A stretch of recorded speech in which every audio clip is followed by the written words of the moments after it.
Welcome to the Angletopia podcast, where we explore British history, travel, and culture. I'm your host, Jonathan Thomas. Today, we're telling the story of one of the most consequential friendships of the 20th century, a friendship that quite literally helped shape the modern world that we live in now. On the one side, you have Dwight D. Eisenhower, the soldier statesman from Abilene, Kansas, who commanded the largest invasion in history and went on to become America's 34th president. On the other side, we have Winston Churchill, the British lion who refused to surrender in democracy's darkest hour. Across a quarter of a century, with the grim early days of the Second World War through D-Day and on to the uneasy dawn of the Cold War and the nuclear age, these two men launched invasions, toppled tyrants, argued fiercely, and forged a bond that endured even as the British Empire declined and the American superpower rose to take its place. My guest today has written the definitive account of that relationship. Jonathan W. Jordan is a New York Times bestselling military historian and a book critic for the Wall Street Journal. He's author of Brothers, Rivals, and Victors, his best-selling book on Eisenhower, Patton, and Bradley. He writes this richly researched history while practicing law and is now a federal judge. His new book is Ike and Winston, World at War and an Extraordinary Friendship. And it has drawn praise from the likes of Andrew Roberts, John Meacham, and Admiral John Stavridis. So here it is here. Well, Jonathan, welcome to the Angletopia podcast. Jonathan, thanks. It's great to be here talking as two Americans about an American and half Briton, half American. Yeah, and on the cusp of America 250, nonetheless. And on the cusp of the English run through the knockout stage in the World Cup. Yeah, so that'll have already happened by the time this is released, but let's go on, England. There we go. We see a lot of lions here. We see a lot of lions here in Atlanta. So, Jonathan, before we get to your new book, I'd love your listeners to know a little bit about you. So you're a New York Times bestselling military historian. You're also a federal judge. How on earth do those lives fit together, and how did you become a historian in the first place? Thanks so much, Jonathan. I used to say that writing history was a lot more fun than lawyering, and that I probably did my best writing work when I was supposed to be slaving away 2,400 hours a year for my law firms. But in truth, being a litigator, which I was for about 33 years before taking the bench, being a litigator, especially with jury trials, is not all that different from being a historian. You sit through a bunch of old documents, you interview witnesses, which is basically a deposition, and then you package all that information together in a way that makes it hopefully accessible and, if possible, engaging and even entertaining for a lay audience, whether that lay audience is 12 jurors or thousands of history buffs. So you grew up on Air Force bases. Your father flew C-141s during the Vietnam War. So how much did that upbringing shape your fascination with war, command, and the people at the top of it? Jonathan, that was certainly a part of it. Growing up as a kid around big airplanes like the ones on the shelf behind you, going to places like the Aberdeen Proving Grounds collection, where as a kid you could climb all over tanks and howitzers, that must have made an impact on me. But as I got older, I became more interested in the collision of politics and military operations, military history. And that's really what a big part of what Ike and Winston is about. It's a friendship with the background of the collision of politics and military history. So this book kind of feels like a destination of a long journey. You've written about Eisenhower before alongside Patton and Bradley and your other book, Brothers, Rivals, and Victors. And you've also written about FDR's high command and American warlords. So you've kind of been circling the Eisenhower-Churchill story for a few years. So what made you finally sit down and write it and tell it? Yeah, I think that Ike and Winston is a natural progression of the stories of Brothers, Rivals, Victors, and American warlords. The common thread in all these stories is that they take people who are fundamentally different, people with different social backgrounds, different professional training, different political beliefs, but they managed to set aside those differences so they could serve the country when the country needed them. And bridging differences has become a dying art among people, especially in the digital age.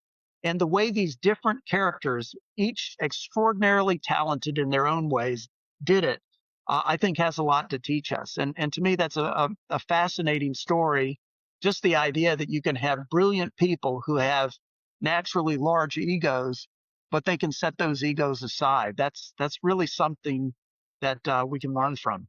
So your book draws heavily on the words of the men themselves without giving away the story. What kinds of sources did you live in to write this? And did the lawyer in you approach the evidence any differently than maybe a historian might?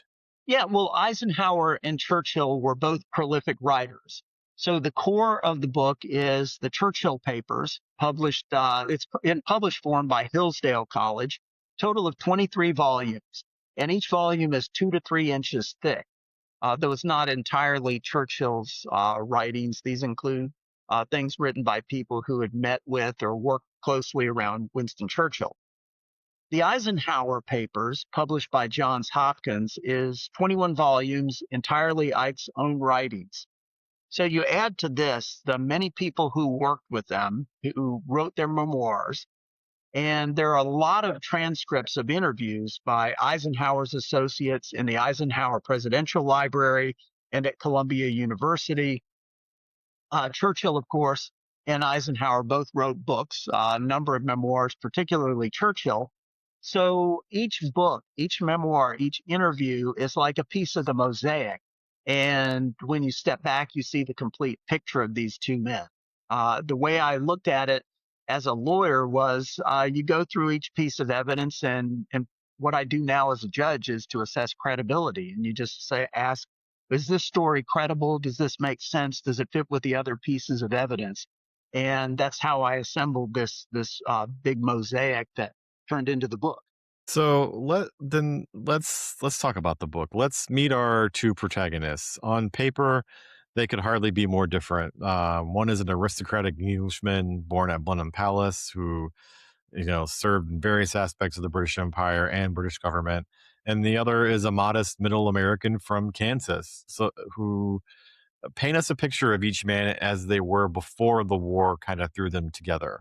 Well, they first met in the Rose Room of the White House 3 weeks after Pearl Harbor on Christmas Eve Day, 1941. So that's where they first come together, thrown together by the war. Eisenhower at that time was a brilliant and respected, but largely unknown staff officer. He was basically a brigadier with no brigade. His role in that first meeting was to act as basically the Wikipedia page for the Philippines defenses. Churchill wanted to talk to Secretary of War Henry Stimson about the defense of the Philippines. And Eisenhower had worked for Douglas MacArthur in the Philippines for many years in the mid 30s. And he knew the defensive picture there probably better than anyone else stateside. So he was basically just the guy holding maps and answering detailed questions.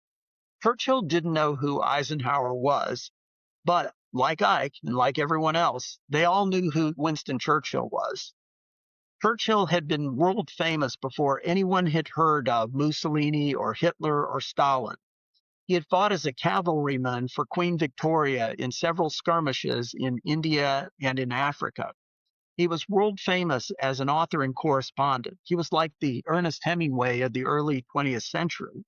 And he had served in Parliament since 1904, over 30 years before he would give his famous Fight on the Beaches and Finest Hour speeches. When he met Dwight Eisenhower, of course, he was head of the British Empire, which was technically a commonwealth at the time, but really acted as an empire. And so during this first meeting, because they're two different roles and statuses, Ike was really the little guy, very forgettable. And Churchill promptly forgot that he had met Eisenhower. In his memoirs, he said later that he had first met Ike in the middle of 1942 in June. But of course, Churchill was meeting a lot of people then. You can't expect him to remember every general he runs across. And he had actually forgotten that he had met in 1917 a young assistant secretary of the Navy named Franklin Roosevelt until they awkwardly met later on. And so, in Eisenhower and FDR couldn't be more different. It's easy to put all the Americans in the same bucket, but they were substantially different men, different Mhm. backgrounds. I mean, and I'm getting off track, so let me get to the question here. No, but you're right. You're right. Churchill had a very fond friendship with FDR, and he had a fond friendship with Eisenhower, and they were both famous friendships. And I think I'd argue that his friendship with Eisenhower was more pivotal to world history and the path the 20th century took than even his famous friendship with Franklin Roosevelt. Because without Winston Churchill, there would still be a Franklin Roosevelt. America would still have gotten into the war. But without Churchill's patronage, there is no Eisenhower. There's Eisenhower, the brigadier or major general, who works in the Pentagon and is respected as a planner. But there's no supreme commander of D-Day. There's no President Eisenhower. There's no NATO commander. He's not a household name without Winston Churchill's backing. So, and Churchill was a full generation older than Eisenhower, and had been, like you said, had been a national figure for decades before Ike was even a household name. So, how did that age gap and that gap in fame and rank shape the early dynamic between them? Was Eisenhower not impressed by Churchill's fame, or was Churchill impressed by his lack of fame? Yeah, one of Eisenhower's great strengths, one of these phenomenal soft skills he had, was that he could work with famous and powerful people without being overawed or overwhelmed by them. He had enormous respect for Churchill as well as Roosevelt, General George Marshall, and the rest. But he was very good at compartmentalizing things in his mind between military matters on which he was the expert and non military matters such as politics or economics. And I didn't get too worked up or jealous of power outside his jurisdiction. And he was confident in his judgment about things within his expertise. So he could talk very confidently, and he could be very direct with Roosevelt and Churchill about when they could invade Africa or Italy, or when he felt they would run the Germans out of North Africa, or what forces we'd need to take Berlin and things like that. So Ike was never really competitive or threatened by Churchill on non-military matters. Um, those were just not part of his job. And Churchill, of course, was never threatened or overawed by anybody except possibly King George VI, as a matter of Churchill's reverence for the monarchy. So, your book opens with a part titled "Forged in Fire," and your prologue carries the haunting title "40,000 Dead Frenchmen," which is one of the most it's one of the least talked about subjects of World War II. The British scuttling the French fleet. So, without spoiling it, what's the world these two men are walking into as the story begins? This was a new and terrifying world for anyone who had the values of uh, the United Kingdom and the United States, those liberal Western democratic values. In December 1941, Hitler dominated Europe from almost literally the gates of Moscow to the Pyrenees Mountains. Japan was rapidly swallowing up Southeast Asia and the resource rich Dutch East Indies islands. No one had ever faced two great empires like this, and certainly no one had ever tried to take on two empires of those sizes and powers at opposite ends of the world at the same time. And so it was a frightening experience, and there was no blueprint for it, not even the First World War. So, Um, you mentioned, sorry, this isn't on my list of questions, but It's okay. you mentioned that. So, you know, Churchill has war experience. He fought in the various imperial adventures. He fought in World War One, and he was at the decision table for a large parts of World War One. So he has significant military and even that on the ground soldier experience. Eisenhower, on the other hand, um, because I have a knowledge gap here. So, what was Eisenhower's military background? Because, like you said, he was in the Philippines. A lot of people don't know that that was basically an American colony for many, many years since the Spanish American War.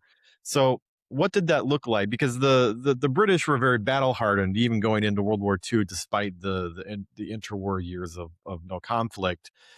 What about someone like Eisenhower? Did he have real like battle hardened experience that was useful, or was he more the logistics guy? I could never heard a shot fired in anger up until the time he met Churchill, and only from at most a distance throughout World War II. He had tried to get into the First World War, but because of his youthful experience playing football and being sort of a cheerleader and assistant football coach, the Army found him most useful as a trainer. So he trained tank units to go off and fight the Kaiser in World War One. As a result, he missed the First World War and felt that that would basically doom his career, not realizing that the lessons of the First World War did not all translate over to the Second. In 1943, there was a meeting of Churchill with his entourage in Algiers to meet Eisenhower and talk about whether they should invade the Italian mainland. And there's a famous picture of Churchill sitting on the porch at Ike's villa, and he's at a table with maps, surrounded by Eisenhower and George Marshall and the British Imperial General Staff behind him. Uh, he's with Anthony Eden, the foreign minister, and every one of these men, including Anthony Eden, the foreign minister, who was wounded had fought at the Somme and had fought bravely in the First World War. They all had more battle experience than Eisenhower, who was the supreme commander of the Mediterranean theater. But fortunately for the Allied cause, the job of supreme commander did not involve someone who knew a lot about individual combat. And in his diary one time, General George Patton quipped that no officer above the rank of colonel should know anything about tactics, because if generals knew less about tactics, they would interfere less. And Ike was exactly the guy not to interfere with the operational stuff. He didn't stick his nose in where it didn't belong, and he kept a tight grip over things like politics, logistics, civil affairs, inter-allied relations, and large-scale strategy, which is exactly what he was suited for. So then, you mentioned Churchill not remembering having met him. So when they did officially meet, what did these men initially make of each other? Were there doubts, misjudgments, or friction before any kind of friendship took hold? Sure, sure. Well, at first, Ike was just the American over there, over in London. And he came over to London in June of 1942 to head up the American buildup. Before long, they had tapped Ike to be the showrunner of the North African campaign. And so, yeah, they had some doubts at the beginning. Um, One of the issues was that the Americans were very distrustful of Winston Churchill. And you have to remember that Eisenhower was the planner who wrote the playbook for an invasion of France before he left the War Department in Washington to come to Europe. He was a big believer in the let's go to Germany, attack them through northern Europe, northern France first. And there was a lot of distrust there between the British approach, which was going through the Mediterranean, what Churchill called the peripheral approach, and their let's just go straight for the jugular approach. So there was some mistrust there, but between Ike and Churchill at a personal level, at first Eisenhower was just another powerful, important American Churchill needed to get to know. But throughout the summer, they developed a warmer relationship, and then that relationship would become positively affectionate and friendly, starting from certainly by early 1944 on.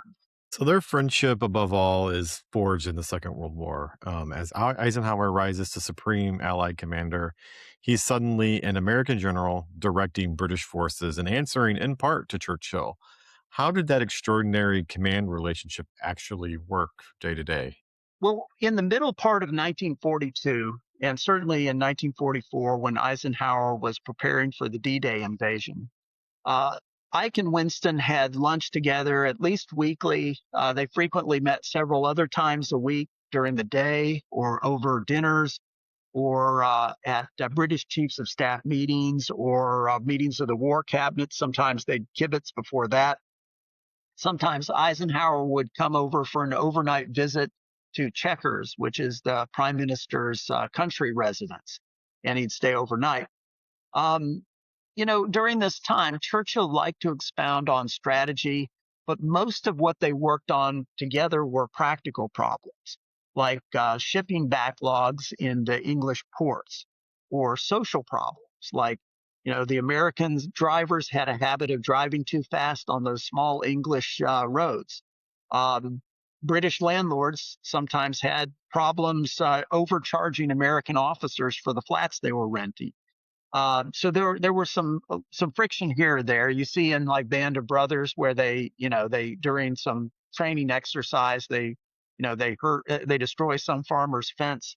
Those kinds of things came up, and Ike and Winston sometimes had to interact like they were city councilmen working to solve little problems. Sometimes the problems were bigger. Allocations of engineers to the Mulberry harbors, blackouts of diplomatic communications, things like that were things that Ike and Winston had to find a way to finesse just so they could get through the invasion. And then, of course, they spent a good bit of time together, traveling around inspecting troops, and they did that especially around late March of 1944. So they spent lots of time together and exchanged plenty of memos and letters and had phone calls. Churchill was famously hands on, full of ideas, late night phone calls, strong opinions about strategy. How did Eisenhower manage a prime minister who wanted to be more deeply involved in the fighting than he actually was? Well, you know, at some point there is you're going to have to come up with a way to handle a prime minister who's sticking his nose where it doesn't belong. Um, Ike's driver, Kay Summersby, noted in her memoirs that because Churchill was the prime minister, when Churchill came up with an idea and told Ike about it, Ike couldn't just say it was stupid. He had to have his staff make a precise study. He had to go back and show Churchill step by step why it wouldn't work and tell him the due diligence he had done in going to his subordinates to find out what the experts said.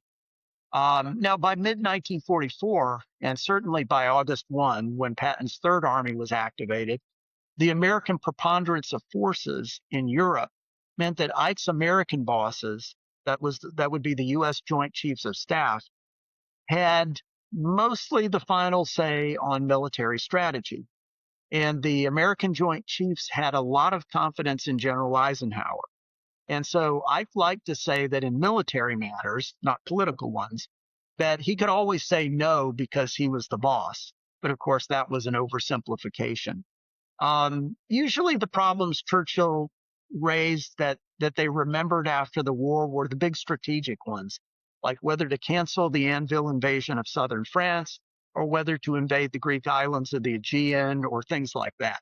And that's a good point because they didn't always agree. There were real strategic clashes, Mediterranean versus cross channel, and so on. So, where did Ike and Winston most seriously differ during the war, and how did they resolve those without breaking the alliance? Was it Ike coming to him with all these strategies and studies saying this we shouldn't do this? The most insoluble ones. Now Churchill was hardwired for war. He understood the military side of things. Um, with Churchill, the biggest problems were those fundamental things that Churchill did not feel he could back off on. So they had a lot of intense, sometimes emotional arguments. Probably the biggest one was over the Anvil landings. That was the Allied landing in southern France along the French Riviera. Uh, Churchill's Churchill had a number of concerns, but the biggest one, the fundamental one, was that an invasion of southern France would take away strength from the Italian campaign, which was a campaign led by senior British generals, and it was their British theater. It was the place where Churchill saw Britain being able to show it was as powerful as the Americans were in France, and they argued about that until a week before the invasion. Churchill would do whatever it took. He would use humor. He would argue. He would threaten to resign. He would cry. He did anything he could. And extraordinarily, he would misrepresent what Eisenhower had told him. In August 1944, Churchill sent Roosevelt a cable referring to some discussion over here about shifting the Anvil landings to the western coast of France, the Brittany Peninsula, Brest, and in that area. And then he wired to Harold Alexander, the commander, Army Group commander in Italy. He wired to Montgomery and others a warning note saying we may be on the verge of shifting all of our troops from the Anvil landing over to Brittany, and you're not going to need as many people for that landing, so you can keep more of them in Italy. And he wired Eisenhower and said, I've sent Washington a note about your brilliant idea of moving things over to Brittany. And Eisenhower was horrified. And Eisenhower immediately wired General Marshall, say, I have no idea where Churchill got this. Churchill was starting a ball rolling to shift the landings from Anvil, which the Americans had insisted on, to Brittany. And the British chiefs of staff went to their American counterparts and said, we understand Eisenhower's behind this. And the Americans said, well, that's news to me. Are you sure? And they went back, and one of them concluded in his diary that it appears the prime minister has either knowingly or unknowingly misrepresented what Eisenhower has said. And they had to go back to the Americans and say, well, we understand I really isn't in support of this. So we're wrong, and we'll go ahead with Anvil. So that was the kind of thing that Churchill would do when he really dug his heels in. The other big fight, of course, was over Berlin, which really meant whether the Americans and British should capture Berlin and then also presumably Prague and Vienna to keep them out of the hands of the Red Army. Even at that stage in early 1945, Churchill saw an iron curtain falling across Central Europe, while Eisenhower only saw it as the military mission. And Ike's goal was to avoid friendly fire incidents when the Allies encountered the Red Army. And Eisenhower did not want to expend American and Canadian and British lives capturing a city that he knew that the political bigwigs would give back to the Soviets when the war ended. And so to Eisenhower, that was a political decision. He was only going to look at military factors. To Churchill, though, the West having such powerful forces that close to Berlin and to Prague gave the West an opportunity that Churchill was bitter about not wanting to see squandered. And so he had another strategic clash over with Eisenhower and did everything he could to get Ike to take Berlin and wrote to Roosevelt. But in the end, Roosevelt supported Ike because they had confidence in their man on the scene, and Churchill had to give way. So you have a chapter called Are We Beasts, which points out the moral weight that these men carried. How did the sheer human cost of the decisions they made together affect them and their bond together?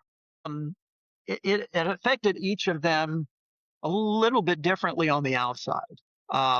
Eisenhower was willing to face the mathematics of war, the brutality, and Eisenhower had seen it firsthand a good bit after the breakout and after the capture of what was then called the Falaise Gap. He had seen a lot of dead Germans, a lot of dead Americans. He felt it. He certainly felt to him he was full of stress, and the book goes through a lot of those episodes. But he was also a bridge player, a card player who knew how to assess the odds, and he would not spend lives carelessly, but he would spend them. And so he was willing to spend American and British and Canadian lives to capture the rural region of Germany, its industrial heart. He would not spend them to capture Berlin. Churchill, on the other hand, was a romantic. He had to think about things like whether bombing the French railways, which he was told might kill as many as 40,000 French civilians, was too brutal a cost to pay just to slow down Hitler's reinforcements coming to the Normandy beaches. Churchill, remember, he was a writer. He had written a novel.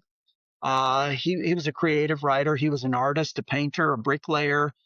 He loved animals. He had a very soft spot in his heart for children.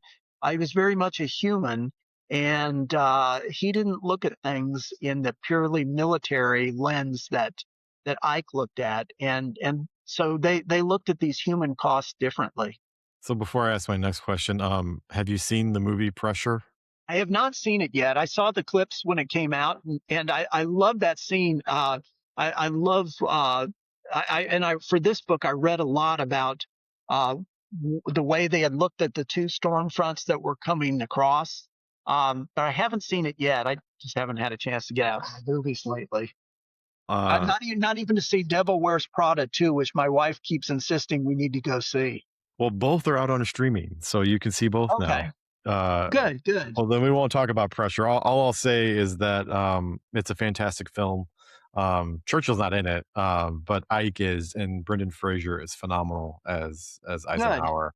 And I always thought that when the trailers came out, I thought they were scraping the barrel of World War II movie ideas that they're going to do it about the weather. But actually, it was so interesting. Actually, learned a bit about how weather is forecasted and how you should forecast weather, but also the decisions that they had to wrestle with were real. And there's a lot of human drama there that I never realized. So I highly recommend the film. So Okay, I'll check it out because I love those episodes where, at least in the source materials where Eisenhower has to play a guessing game. Okay, in 3 days, should we go? Do we go or not go based on where the fronts are above Ireland and Greenland and Iceland today? I thought it was just the way they handled the weather parameters was brilliant for the operation. So I do need to see the movie. so by the end of the war, what had that shared ordeal built between these two men? What kind of friendship came out on the other side of 1945? I mean, by the time they're in June of 1945, and I picked that month because that's probably the peak of this unbreakable bond. They had forged a bond that would live out to the rest of their days. It was mutual admiration based on shared sacrifice, the pressure cooker of war, having to make those critical decisions where people's lives hung in the balance. And that brought out, for some reason, the very best of Churchill in Eisenhower's eyes and the best of Eisenhower in Churchill's eyes. And they knew that they each had foibles and weaknesses. Churchill felt Eisenhower was looking at things as a soldier too often and not thinking of the broader picture. Eisenhower saw Churchill as a guy who would have um, impractical ideas, uh, but he saw Churchill as such a great, tremendous symbol to the Allies' cause that nobody else could come close to him, and certainly no one could ever replace him. But that bond held to the rest of their lives. So then, after the war, the ground shifts beneath both of these men.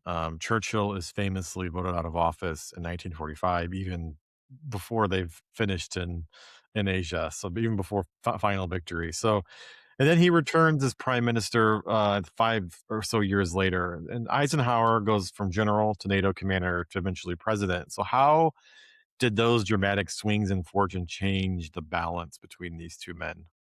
At a personal level, it never changed. There were two levels of their relationship. On the personal side, nothing changed. I never recorded his thoughts about the British public voting in a Labour government in July 1945, but he wrote to Churchill saying that if I live to be 100, I'll always think of you as prime minister. And they kept up a friendly correspondence throughout the years. Eisenhower hosted Churchill at the Pentagon in early 1946, just before Churchill gave his famous Iron Curtain speech in Fulton, Missouri. And the two of them stayed in touch as Churchill worked through the opposition benches in Parliament. Eisenhower became U.S. Army Chief of Staff. He was president of Columbia University and then Supreme Commander of NATO in early 1951. Now, Churchill, of course, knew that Ike was being courted by both the Democratic and Republican parties to run for president. And when Eisenhower did not run in 1948, Churchill wrote a private note to Eisenhower telling him he thought Ike did the right thing by staying out of the race, because if he had run as a Democrat, it would have looked like a party that was in bad need of help, and he was coming to the rescue of it, even though their ideas were getting stale. And if he'd run as a Republican, that would have been very hurtful to a lot of the people who had supported Eisenhower, like Harry Truman and Harry Hopkins and other people. So there's a real role reversal at the heart of this latest story, isn't there? In the war, Churchill was the senior statesman and Ike was the rising general. By the 1950s, Eisenhower, when he's elected president, he's now the most powerful man in the world. Churchill is leading a very diminished Britain, which is still on rationing. How did each of them handle that reversal? Well, Eisenhower had a philosophy about how countries relate to each other.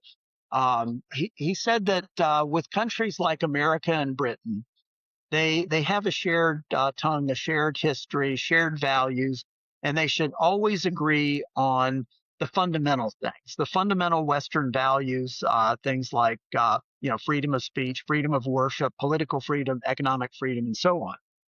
But that in public, each country should respect each other country as a sovereign in its own right, and they should always they should always treat each other fairly. There should be no ganging up, especially in these countries that were emerging from the colonial yoke at that time. So America and Britain had fundamental agreements. Both Ike and Winston knew this, but they saw differences that began emerging over these nations like Korea or Iran or Egypt. And Eisenhower, as a matter of preventing the Soviet Union from exploiting what they would paint as colonialism, said we should never gang up with smaller, large countries. Um, Churchill, of course, felt that ganging up was exactly what the great powers should be doing to keep the peace. He felt that if the Western powers, America, Britain, France, even and the Soviet Union possibly, had ganged up against Germany in 1938 around the time of the Munich conference, there might be no World War II. So they have these two different ways of looking at things. And remember that even though Britain was still under wartime rationing, its lend-lease had been cut off. During the Labour government, many of the big jewels of the British Empire had broken away. India, Pakistan, most significantly. Britain controlled an awful lot of territory, and about a quarter of the world's trade was conducted in pound sterling.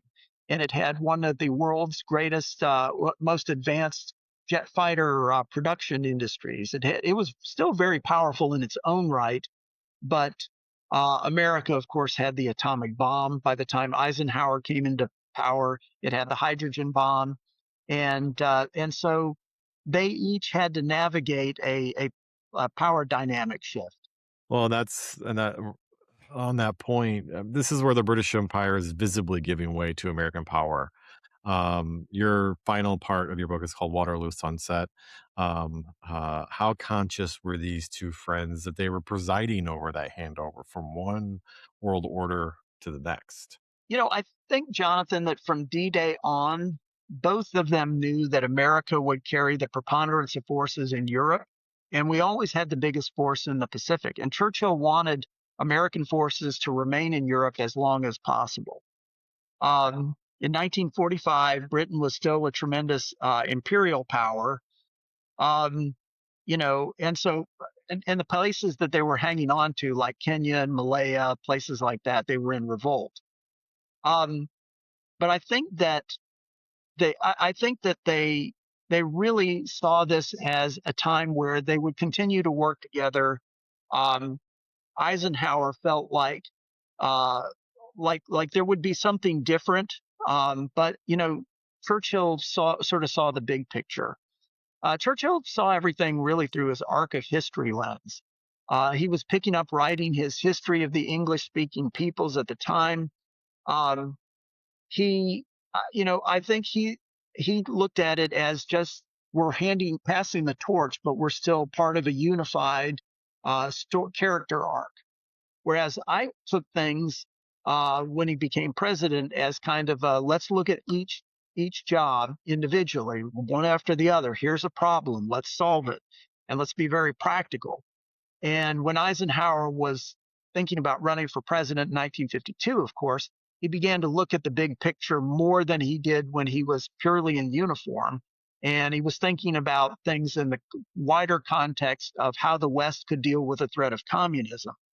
But they understood that were differences, and they were just trying to navigate them through from two different directions, I think. So let's fast forward a few years. Eisenhower's now president. Churchill's back in office in his final term as prime minister. These two men, they've both beaten Hitler together. Now they have to face Stalin and Khrushchev and the terrifying new reality of nuclear weapons. So, how did the bomb change the nature of their friendship and their disagreements? Yeah, there were two post-war events that fundamentally changed Winston Churchill. Um, he went from being the war hawk, the war leader that we all think about with the derby and the Tommy gun and the cigar and walking through the rubble in London, fight on the beaches. He went from that very rapidly over a period of just a few years to become the big peace proponent, the guy who said we need to have a détente with the Soviet Union, the guy who coined the phrase "a meeting at the summit," which we still use that phrase today.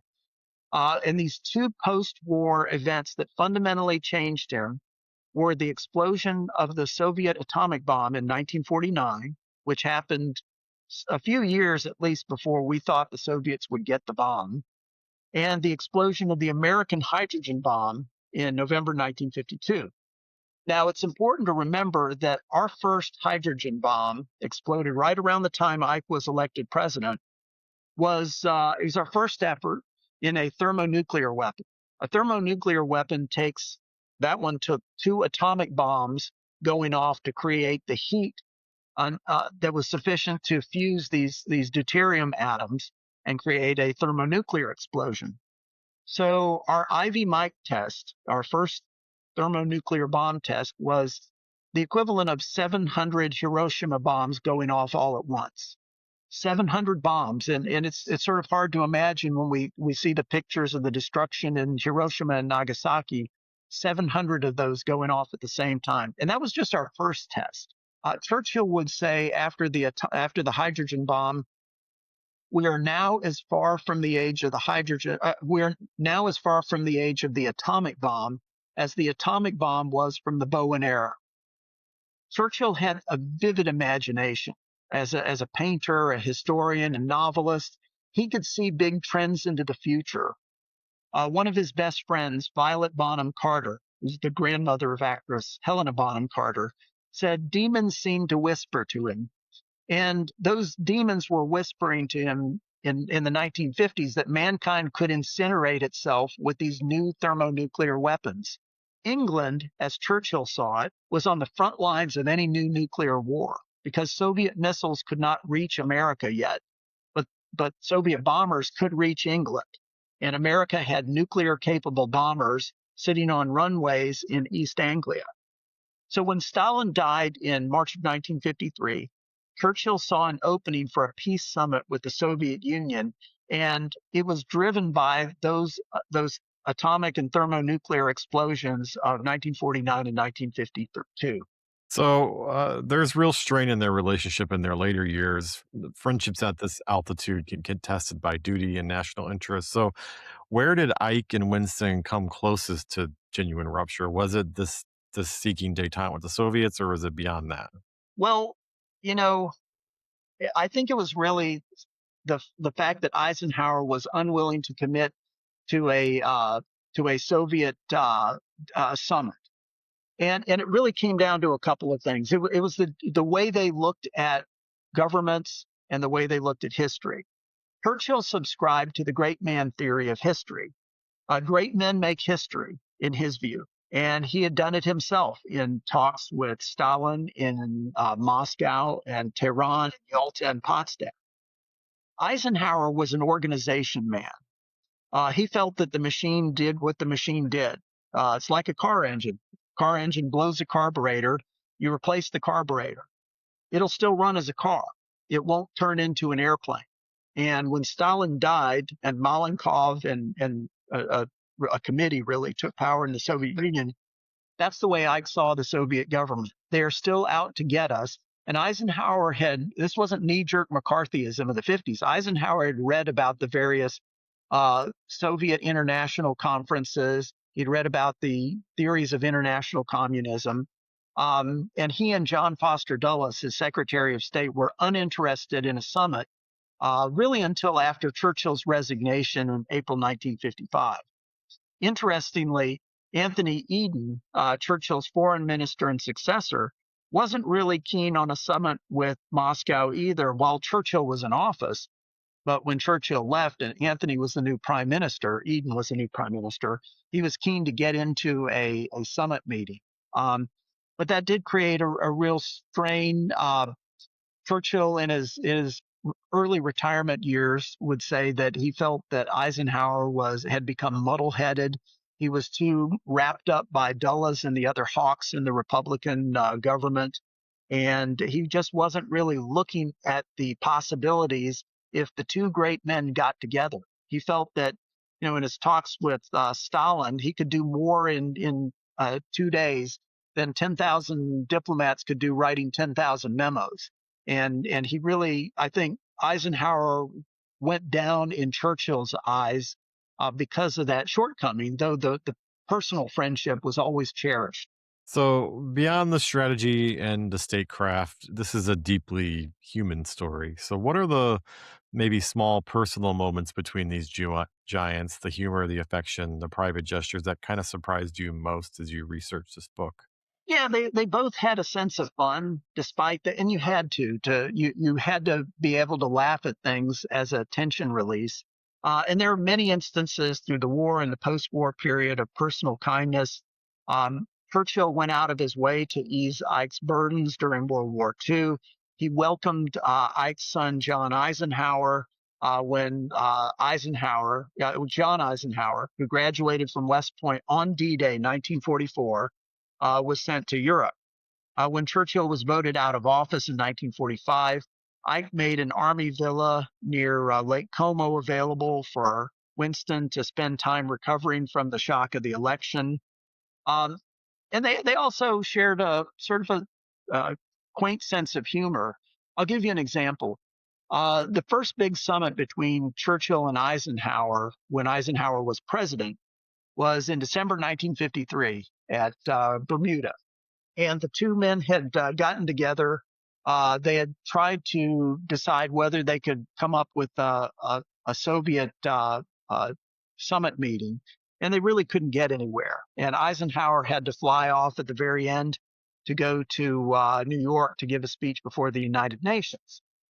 Well, Bermuda was a British colony, and or British territory, and so Churchill had hosted them with an honor guard of the Welsh Guards, and one of the famous things about the Welsh Guards was they had a big, beautiful Kashmiri goat named Willem or Billy Goat as their mascot, and so they did an honor guard review before Eisenhower left, where he walked past the Welsh Guards and nodded to them, and they saluted him and all that.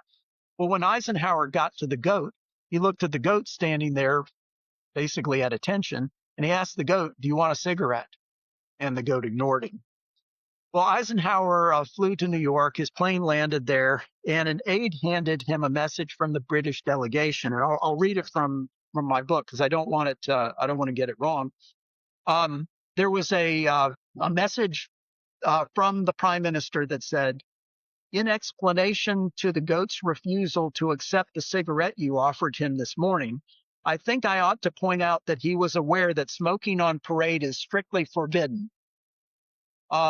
Eisenhower wrote back, "The goat's soldierly deportment puts me to shame. You would suppose that after some 40 years in the army, I would not have embarrassed him so sadly. So, later on, they would visit each other. Ike would host Churchill in 1959 at the White House, but they always had this repartee that they could have, even in the midst of their disagreements. So one thing many people don't know, well, a lot of people know that Churchill was a painter, and but most people don't know that Eisenhower was also a painter. So can you tell us a little about that? Did Churchill's painting inspire Eisenhower, or was he already a painter? Eisenhower tried during the Second World War to do some sketches, and he needed some way to release the stress on his heart. His blood pressure was ridiculously high. He smoked 4 packs of cigarettes a day during the war. He didn't get enough sleep. He had too much stress, and he needed some outlets. And so he tried doing that. He really didn't get very far, but he always saw how men like Harold Alexander, Air Chief Marshal Arthur Tedder, and particularly Winston Churchill, how much pleasure they took from painting. So Eisenhower took it up when he was Army Chief of Staff, and he found he really enjoyed it. And so they wrote letters talking about painting. They both discussed paintings when they were together. They needed a way to relax, and this mutual interest in painting was a bond they shared. And interestingly, it wasn't just a personal thing to Ike. After the rupture between the U.S. and Britain over the Suez Crisis in 1956, I talk more about that in the book, but there was this great schism between America and Britain. And Ike wanted to leverage America's love affair with Winston Churchill by promoting a traveling exhibition of Churchill's paintings at art galleries across the United States. And so Eisenhower wrote the foreword for the program and tried to get different art galleries to show Churchill's paintings, partly because Churchill was a friend, but also because this was another way of introducing the American people to a side of Winston Churchill that Eisenhower truly loved and appreciated. Do you have any plans to go see the exhibition at the Wallace Collection in London? If I can get over there, I certainly want to. With my court schedule, it just kind of depends on how soon I can get over it. But I would just love to. I've seen some of his paintings at places like the British ambassador's residence in D.C. But a whole exhibition would be terrific. Yeah, I'm gonna see it in August, so I can't wait. I remember probably like 15, 16 years ago, there was an exhibition of his paintings in Atlanta. And I went to it. It was Oh, yeah. that's something that I probably missed because I was trying to practice law and write books without my bosses finding out. Yeah, it was interesting because they had some of Eisenhower's paintings as well. I need to find the catalog. It's somewhere. It was really The, you interesting. know, Go ahead. the painting Ike was proudest of was his portrait of Winston Churchill. He did it as a copy of another portrait, and there's a picture of Eisenhower and Churchill in 1959 in John Foster Dulles's hospital room. Dulles would only have a few weeks left to live. He was dying of cancer, and and on Dulles's wall there was a picture. Ike's picture of Churchill was hanging, and it's ironic because the two of them were bitter opponents over everything from Vietnam and Korea and Red China to a summit with the Soviets. But they both they took down the picture and looked at it, and Eisenhower was willing to do portraits, which Churchill really wasn't. He would just do landscapes and so forth. So, what do you think that Ike and Winston's friendship can sort of teach us today about alliances, about leadership, and about the role that personal relationships can play at the very top of world affairs? Well, the first thing is that it is so important for us to separate policy differences from personal friendship. And I think that's become more and more critical as we go into echo chambers and internet bubbles, and and we have less personal interaction. Um, Neither of those two men held grudges if they could avoid it. When Winston Churchill died, Clement Attlee his successor, and the man who had inflicted the very worst political defeat, political humiliation of Churchill's life, was one of Churchill's pallbearers. And Churchill had approved that. He had dinner with Attlee from time to time. He didn't let those grudges turn into personal matters. Eisenhower rarely held personal grudges himself. You have some exceptions like Senator Joseph McCarthy. A few of those people he genuinely detested. But I think the most fundamental thing that we can learn from these people is don't let differences over politics or policy get in the way of what could be a good personal friendship. Yeah, that is definitely absent from the current political discourse, but the less we say on that, the better. So, and finally, for my last question, after living with these two men for so long and across so many books in Eisenhower's case, how do you feel about them now? Who were they really when you set the research aside? When you take that step back from the pieces of the mosaic, the two things you get, well, you see them differently than I did before I began researching the book. John Eisenhower said that his father was 50% kindly grandfather and 50% cold-blooded calculator. And then he thought about it a moment. He said, we'll make that 75% cold-blooded calculator. Eisenhower would not let policy differences affect his personal views, but the other side of that coin was he would never let his personal indebtedness, his personal feelings affect his how he would conduct foreign policy. And if he had to step on a friend, whether that friend was George Patton, whom he fired, whether that friend was the remnants of the British Empire, which he humiliated in the Suez Crisis in 1956, he was the realist, and he had a friendship with you, and he had a business side with you, and he would never mix the two when he couldn't when he could avoid it. Churchill was the romantic. Churchill saw the human side of great events, and he felt that it was really the human touch that would move things more than an organization or political strength or military strength. So each man was brilliant in their own way.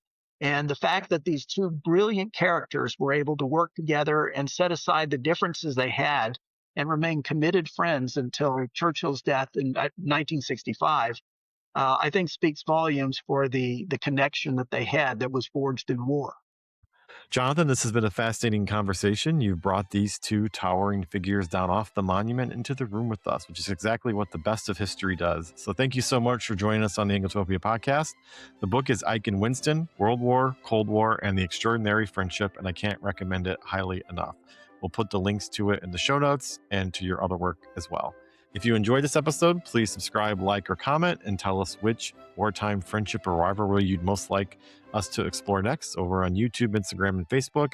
And if you love the Angletopia podcast, please consider joining the Friends of Angletopia Club, where you can get early access to new episodes and connect with other Britain enthusiasts. So join us next time as we continue exploring the people, places, and stories that make Britain's history and culture so endlessly fascinating to discover. Thank you, Jonathan.